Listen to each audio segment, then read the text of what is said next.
शांति। 20 जून 2026 के ईश्वरीय महावाक्य। पहले एक नज़र मुरली के मुख्य पॉइंट पर।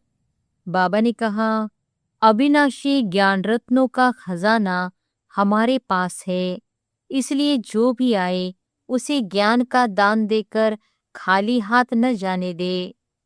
तन मन धन से शिव बाबा के मददगार ट्रस्टी बनकर श्रीमत पर चलना ही श्रेष्ठ जीवन है। अशरीरी अवस्था का अभ्यास करते करते अंत समय शरीर का भी भान समाप्त करना है।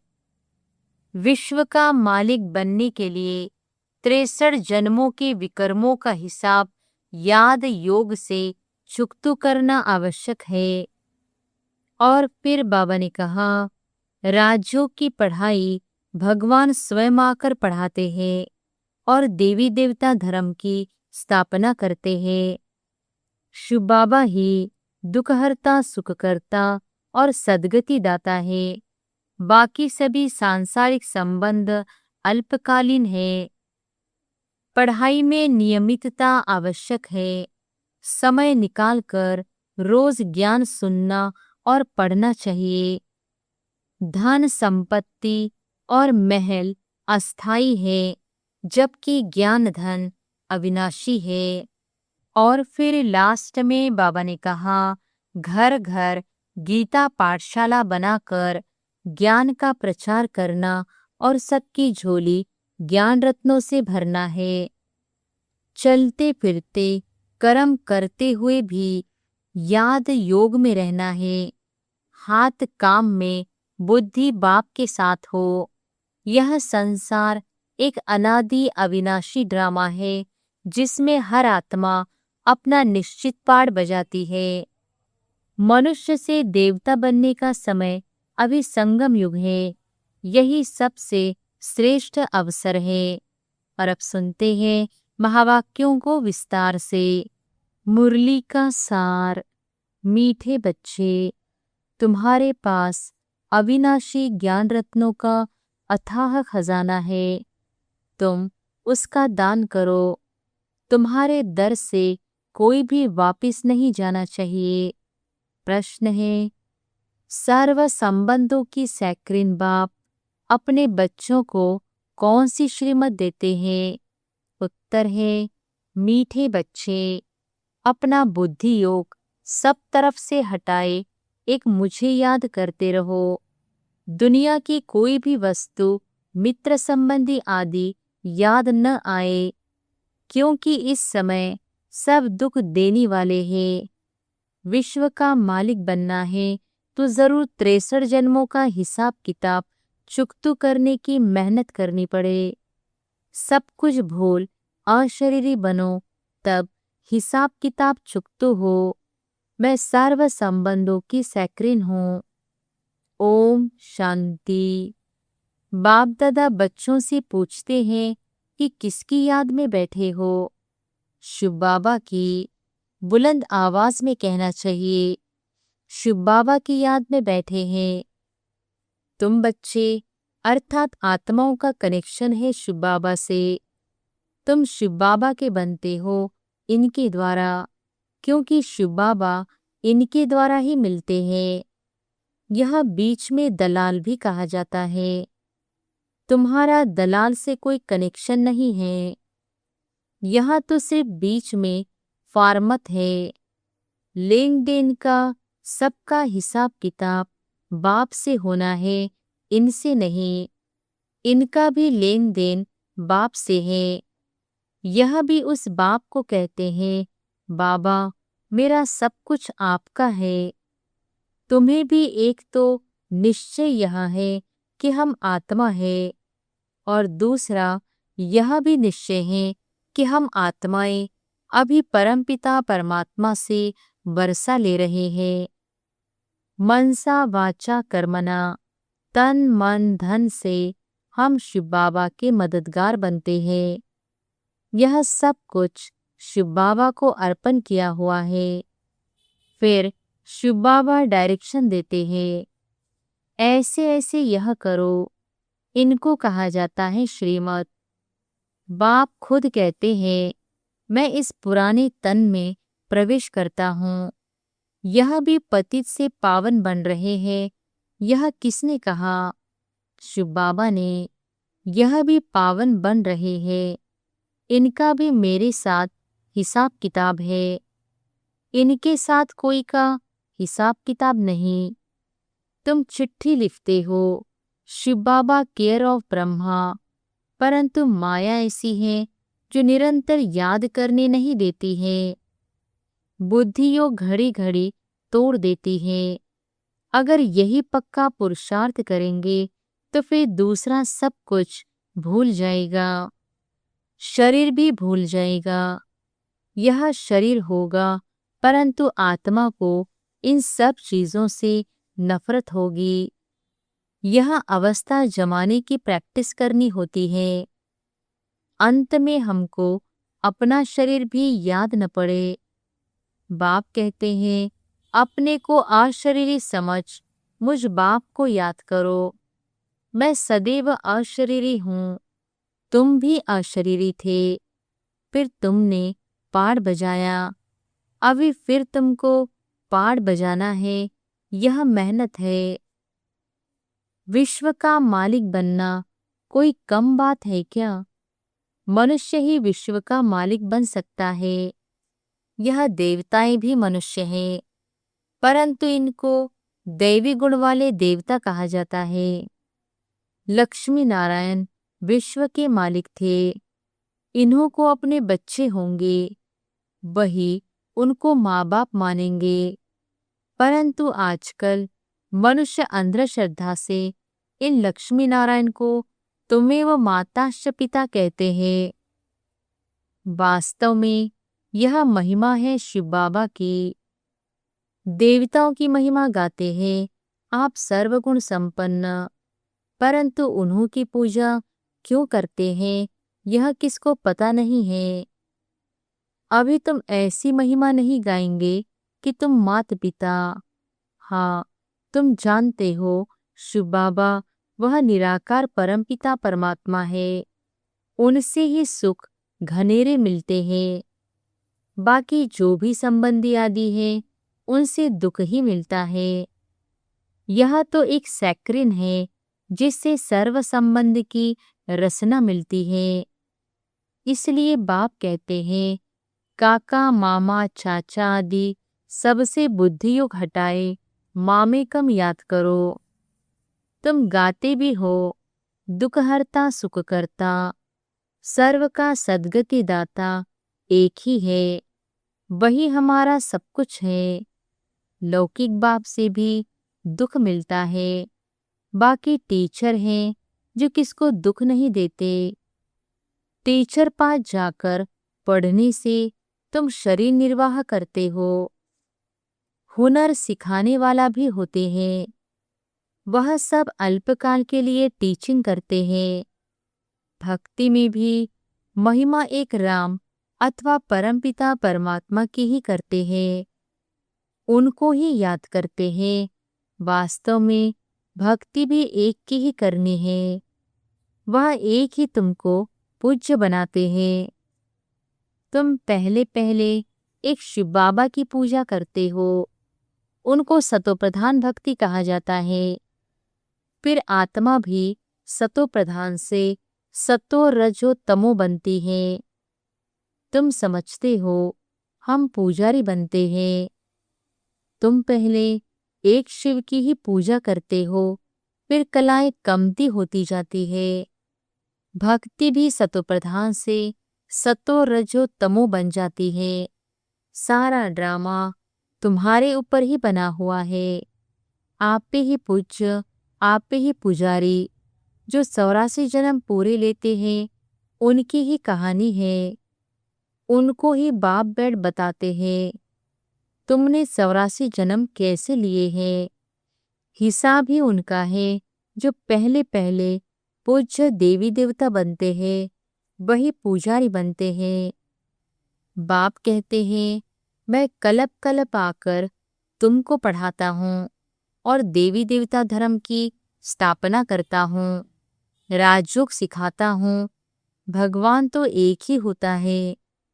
वहाँ तो कहते ठिक्कर भीतर कण कण में परमात्मा है, परंतु ऐसे तो हो नहीं सकता। भगवान की तो महिमा अपरंपार है। कहते हैं, हे बाबा, तुम्हारी गति मत न्यारी, अर्थात तुम्हारी जो श्रीमत मिलती है वह सबसे न्यारी है। बाप को कहती ही है, गति सद्गति दाता परमपिता परमात्मा, तो बुद्धि ऊपर में जाती है। दुख के टाइम उनकी ही याद आती है। अगर राम सीता बुद्धि में हो, फिर तो सारा रामायण बुद्धि में आ जाए। तुम तो पुकारते ही हो उस एक बाप को। सिवाय एक बाप के कोई भी साकारी मनुष्य व आकारी देवता से बुद्धि नहीं लगानी है। पतित पावन है ही एक बाप। कोई भी सत्संग में जाकर यही गाते हैं, पतित पावन सीताराम, अर्थ कुछ नहीं। यह सब है भक्ति मार्ग का गायन। सब रावण की जेल में है। भक्ति मार्ग में बहुत भटकते हैं। यहाँ भटकने की कोई बात नहीं। बाप समझाते हैं, बच्चों को पॉइंट्स बुद्धि में अच्छी रीति धारण करनी है, पढ़ाई रेगुलर करनी है। अगर कोई कारण से सवेरे नहीं आ सकते तो दोपहर को आ जाना चाहिए। किसको तंग भी नहीं करना है। सारा दिन पढ़ा है, कोई भी समय जाकर पढ़ना है। यह बच्चियां सुबह से लेकर शाम तक सर्विस पर है। सारा दिन सर्विस स्टेशन खुले हुए हैं। कोई भी आए उनको रास्ता बताना है। पहले पहले तो बताना है, विचार करो, तुमको दो बाप है। दुख में पारलौकिक बाप को याद करते हैं ना। अभी शिव बाबा कहते हैं, मामे कम याद करो, मौत तो सामने खड़ा है। यह वही महाभारत लड़ाई है। भले बड़े पदमपति करोड़पति है, बड़े बड़े मकान आदि बनाते हैं, परंतु वह रहने थोड़ी है। यह सब टूट जाने हैं। वह समझते हैं कलयुग की आयु लाखों वर्ष है। इनको कहा जाता है घोर अंधियारा। कोई के पास पैसे हैं, पूछते हैं मकान बनाए। बाबा कहेंगे पैसे हैं तो भले बना लो। पैसे भी तो मिट्टी में मिल जाने हैं, यह तो टेम्पररी है। नहीं तो यह सब पैसे भी चले जाएंगे, कुछ भी रहेगा नहीं। भला बनाओ, फिर उसमें गीता पाठशाला का प्रबंध रखो। जो तुम्हारे दर पर कोई भी आए, उनको भिक्षा ऐसी दो जो उनको एकदम विश्व का मालिक बना दे। तुम्हारे पास अथाह ज्ञान धन है, इतना कोई के पास नहीं है। तुम्हारे पास सबसे साहूकार वह है जिनके पास बहुत ज्ञान रतन बुद्धि में भरे हुए हैं। कोई भी आए तो तुम उनकी झोली भर दो। तुम्हारे पास इतना खजाना है, सिर्फ यह बोर्ड लगा दो, आओ तो हम आपको सदा सुखी स्वर्ग का वर्षा पाने का रास्ता बताएं। परंतु बच्चों में वह नशा नहीं रहता। यह नशा चढ़ता है, बाहर जाने से भूल जाता है। शौक होना चाहिए। कोई भी आए उनको रास्ता बताए जो बेड़ा पार हो जाए। तुम्हारे पास बहुत भारी धन है। कोई भी भिखारी आए व लखपति आए तो तुम उनको भी बहुत रतन दे सकते हो। बाबा यहाँ नशा चढ़ाता है, फिर सोडा वाटर हो जाता है। बाबा तुम्हारी अविनाशी ज्ञान रत्नों से झोली भर देते हैं, परंतु नंबरवार है। किसकी तकदीर में है तो पूरी रीति धारण कर लेते हैं।